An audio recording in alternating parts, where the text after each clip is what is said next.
And 10.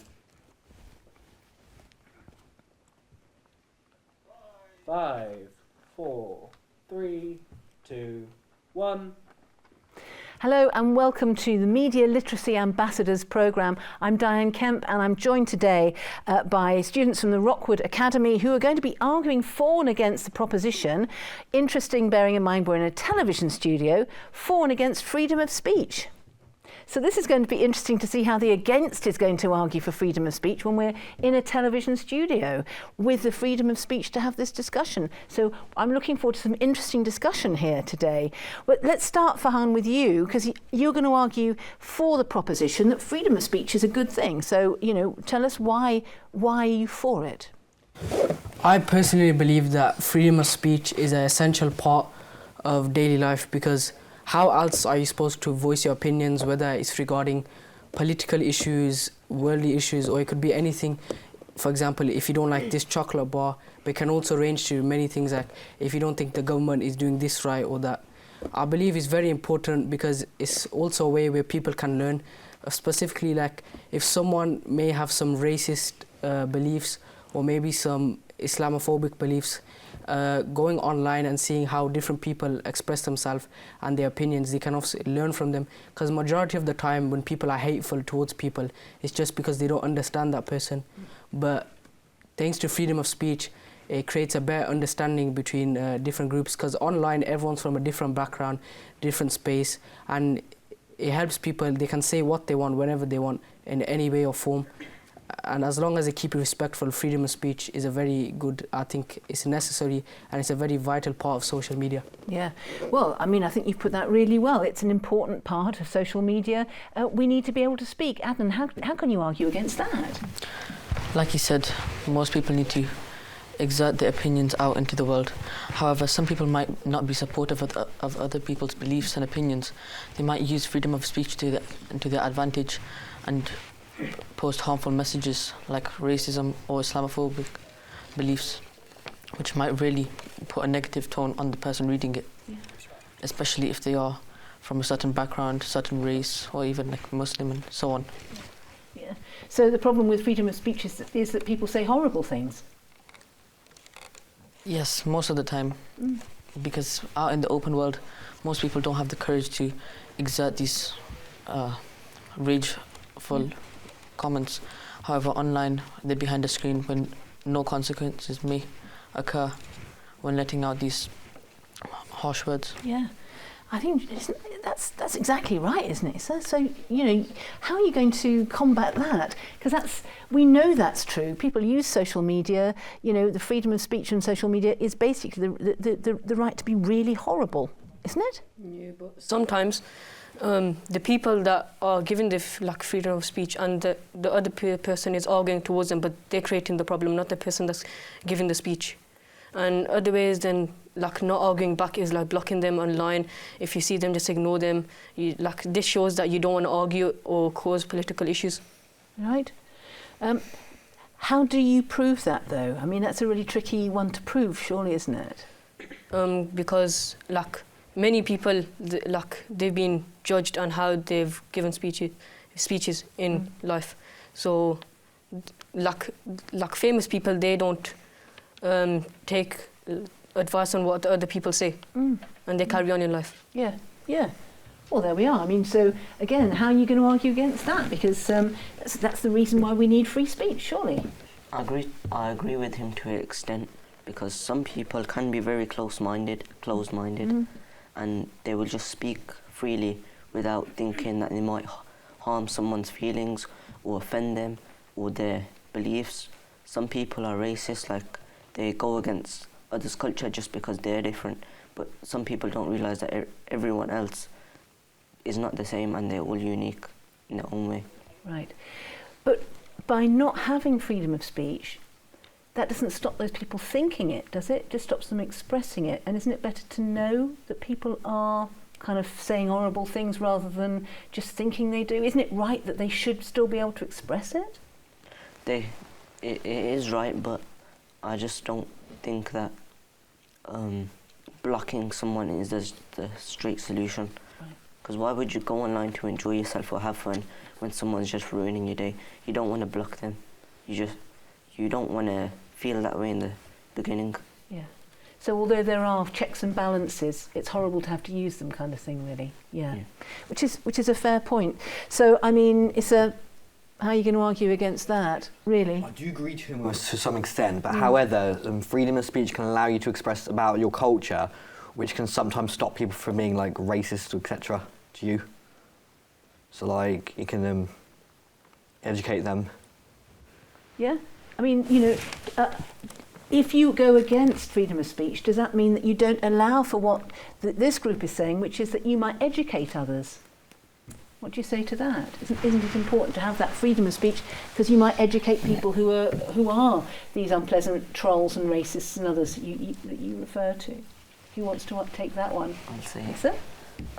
He did say educate people, but loads of people can also spread misinformation about education, whether it's cultures or just the world's beliefs or whatever it is. Yeah, and that's certainly true, isn't it? I mean, the misinformation that's used, how does freedom of information kind of stack up against, or freedom of speech stack up against people just downright lying?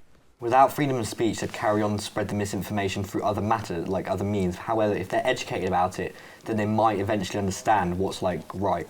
And who's going to do that education, do you think? The people who are like from the other backgrounds. And that's to do with the fact that actually if you're all on there and able to have those discussions, you've got half a chance, do you think, of, Yes. of being able to persuade people? Yeah. That's a really important message, isn't it? Yeah. However, So what's the argument against? like you said, spreading education to people who don't know can often help. However, it depends on where you're getting the information from. For example, say if you want to learn more about Christianity, so then you're able to respect it in the future. However, you don't know if you're taking the information from someone who's Catholic or Protestant, for example. So you may be getting the wrong information in the first place from that. Exactly. Yeah. So Yeah. it doesn't. Is there anything else you want to add to that? I mean, it's a good argument, but is it the same argument as freedom of speech? That's about getting the wrong information. Whether we got wrong information or right information, don't we still have the right to share it and talk about it? They're very strong. Yes, go for it. Because many other people want to take the opportunities to listen to everyone's ideas and change what needs to be changed. Yeah.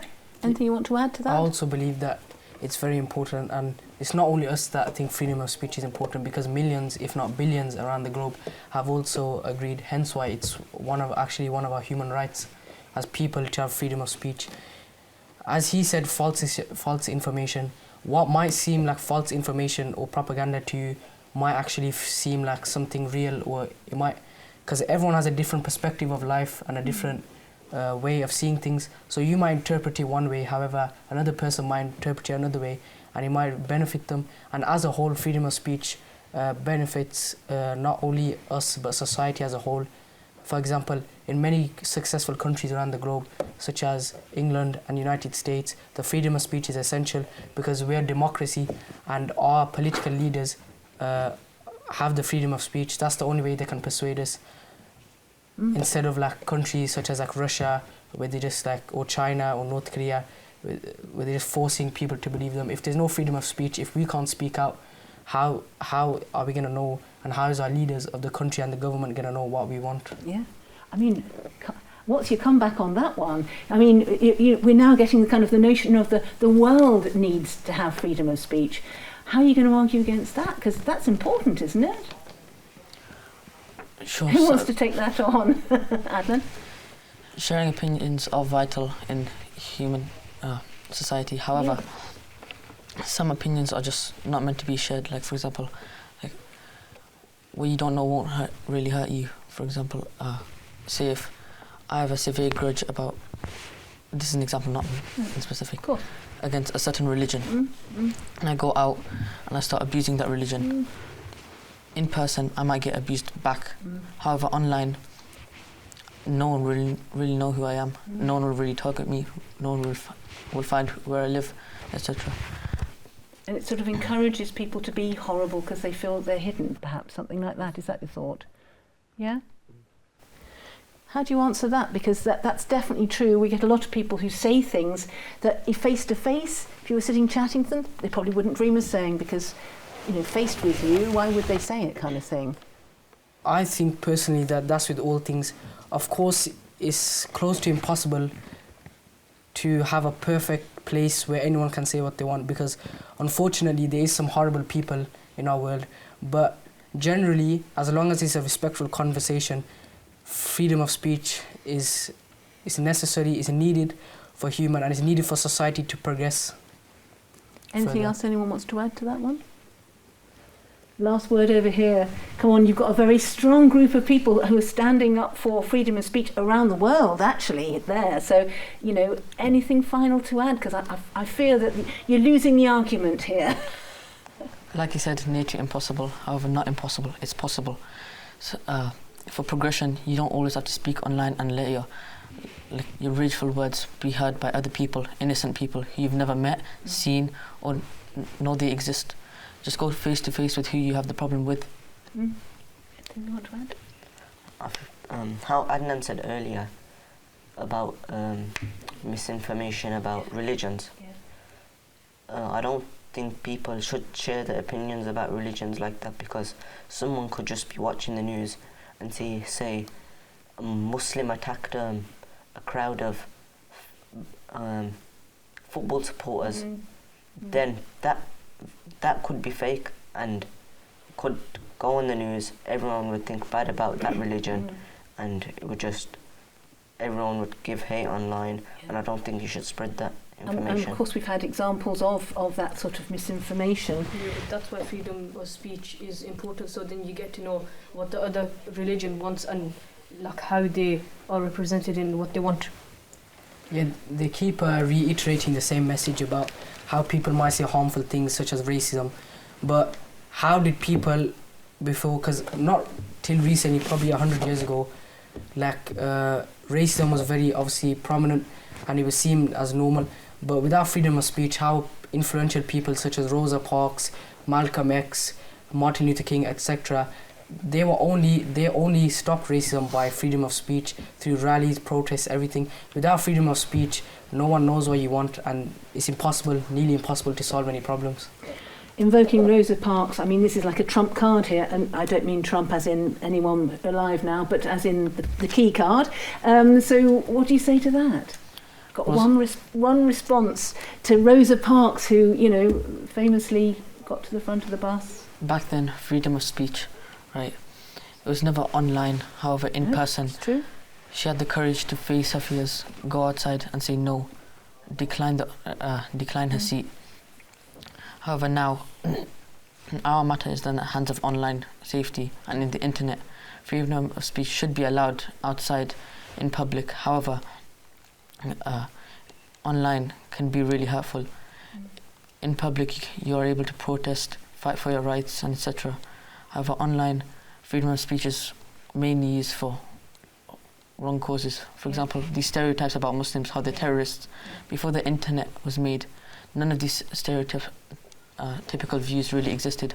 However, once Google came and all these messaging apps came along, it just became a widespread interpretation. As he said about Rosa Parks, not many people have the courage that she did to say no or do any of those things. That's why I think freedom of speech should be to an extent. I think that's as close as we're going to get on this one. Really interesting discussion and some great sort of evidence being shown by all of you, both for and against this. So thank you very much for it. I mean, you know, we're not going to agree anything here, but I think the one thing we agree is that it's a live topic. We are going to be debating this for some period to come, because social media is here to stay and people are using it and abusing it. So thank you very much indeed. That's fantastic. So on behalf of Rockwood Academy, that's it for today, and thank you. Bye-bye. And cut. Well done, everybody. Whoa!